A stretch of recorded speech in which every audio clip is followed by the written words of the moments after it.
You're crashing? No. Yeah, now go to fuck to sleep. Since you're crashing.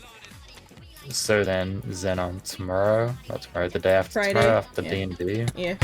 Do the food one? Tomorrow's Friday for me. Yeah, Oh, okay, I Saturday. remind you to put thing on. Okay.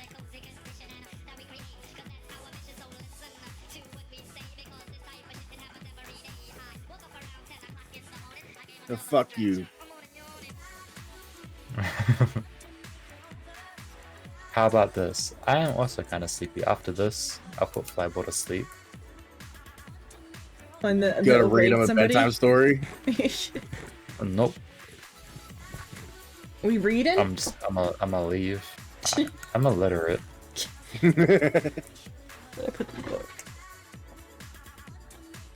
Yeah, it's already 8 o'clock. I've been going for 8 hours. Only 8? It's only 8.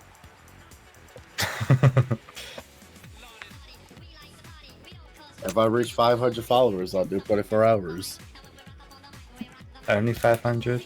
Yeah, me thinking maybe at 1,000 if I feel like it.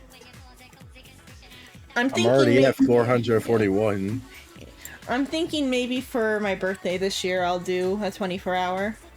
My birthday is fucking Monday. Yeah. My birthday's Monday and I gotta do Aether. Psycho open backup room world. Of course it did.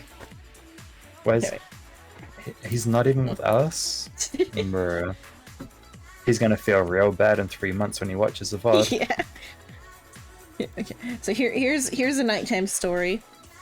Or a bedtime story. Once upon a midnight jury, while I pondered weak and weary over many quaint and curious volume of forgotten lore. While I nodded, nearly napping, suddenly there came a tapping, as if someone gently rapping at my chamber door.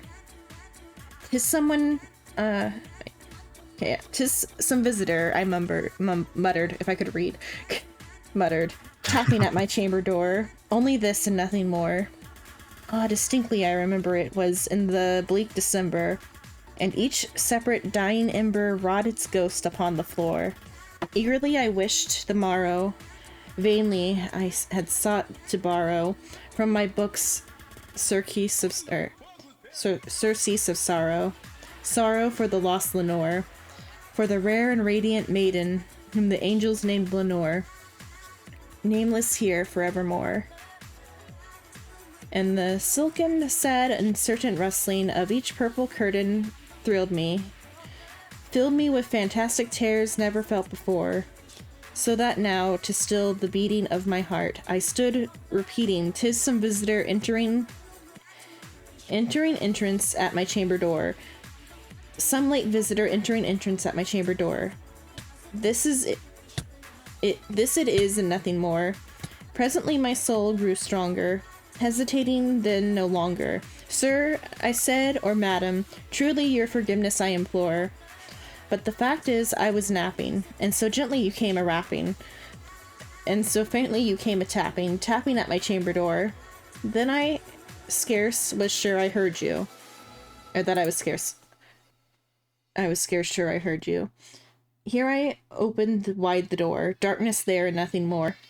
Deep into the darkness peering long, I stood there wondering, fearing, doubting, dreaming dreams no mortal ever dared to dream before. But the silence was broken, and the darkness gave no token, and the only word there spoken was the whispered word Lenore. Who? Lenore's dead. She what did she die?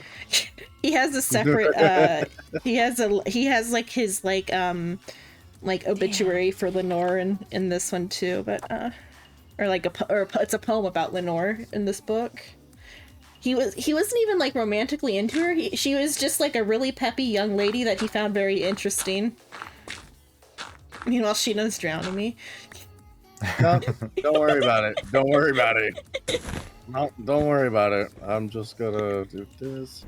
This I whispered, and an echo mumbled back the word Lenore. Merely this and nothing more. Back into the chamber, turning, all my soul within me burning. Soon I heard again a tapping, somewhat louder than before. Surely, I said, surely that is something That is something at my window lattice. Let me see then. What thread is, and thin mysterious explore. Let my heart be still a moment, and this mystery explore. 'Tis the wind and nothing more. Open here I flung the shutter, when with many a flint and flutter, in stepped a stately raven of the saintly days of yore. Not the least absence made he, not an instant stopped or stayed he, but within main of lord or lady, perched above my chamber door, perched upon a bust of Pallas just above my chamber door, perched and set there nothing more. Then this ebony bird beliling my sad fancy into smiling, by the grave and stern decorum of the countenance it wore. Though thy crest be shorn and shaven though, I said, art sure no craven, ghastly, grim, and ancient raven wandering from the nightly shore. Tell me what thy lordly name is, the night Plutonian shore. Quaffed the raven, nevermore. You buried me in quicksand? Yep. That's not part of the thing. Yes, it is. It's my story now. Much I marveled this ungainly fowl to hear disclosure so plainly, though its answer little meaning, little reverency bore. For we cannot help agreeing that no living human being yet ever yet was blessed with seeing a bird above his chamber door. That was an awful sneeze. You good? Yeah. You know, the story is getting me allergic. I'm going to head to bed. Night. You allergic to ravens? I am allergic to this fucking story. This one's a good one though. It just sounds like a rhyme. Straight it's up a poem. rhyming. It's a poem. So it's not a story at all. Well, it's a short story poem. It's a poem. It's a poem. By Edgar Allan Poe. I like how you just like gave up. But yeah, it's a poem. It's a long poem though. It's like 3 to 4 pages. It sounds fucking long. My god. But do continue. Yeah. I will still be listening. Okay. Okay, bird and beast upon the sculpture, bust above his chamber door, with such a name as nevermore. But the raven sitting lonely on the placid bust spoke only that one word, as if his soul in that one word he did outpour. Nothing farther than he uttered, nothing, not a feather than he fluttered, till I scarcely more than muttered, other friends have flown before. On the morrow he will leave me, as my hopes have flown before. Then the bird said nevermore. Think for the rage, you know. Startled at the stillness, broken by reply, so abruptly spoken, doubtless said I, what it others is only stock and store, caught from some unhappy master whom unmerciful disaster followed fast and followed faster, till his songs one burden bore, till the dregs of his hope that melancholy burden bore, of nevermore. But the raven still beguiling my sad soul into smiling, straight I wheeled a cushioned seat in front of the bird and bust and door. So he brought up a computer chair before there was a computer chair. Because the description of this chair is, I wheeled a cushioned seat. It's a computer chair. Bruh. Then upon the velvet sinking, I betook myself to linking, fancy on to fancy thinking, what this ominous bird of yore, what this grim, ungainly, ghastly, gaunt, and ominous bird of yore meant in croaking nevermore. This I said engaged in guessing, but no syllable expressing, to the fowl whose fiery eyes now burned into my bosom core. This and more I sat divining, with my head at ease reclining, on the cushioned velvet lining that the lamplight gloated over, but whose velvet violet lining with the lamplight floating over. She shall pass or pass, nevermore. I'm gonna leave the game because it's raining now. What's wrong with a little bit of rain? So, then methought the air grew denser, perfumed from an unseen censer, sung by angels whose faint footfalls twinkled on the tuft floor. Wretch, I cried, thy God hath lent thee by these angels he hath sent thee respite and Nephite from the memories of Lenore. Quaff, oh quaff this kind Nephite, and forget this lost Lenore. Quaff the raven nevermore.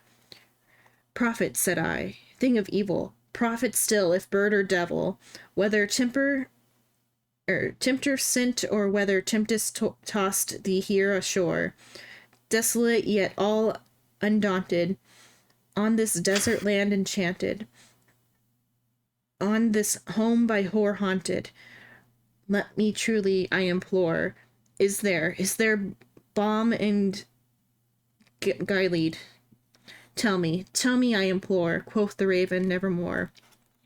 Prophet, said I, thing of evil, prophet still, if bird or devil, by that heaven that bends above us, by the God we both adore, tell this soul, with sorrow laden, if within the distant Aden it shall clasp a sainted maiden whom the angels named Lenore, clasp a rare and radiant maiden whom the angels named Lenore, quoth the raven nevermore.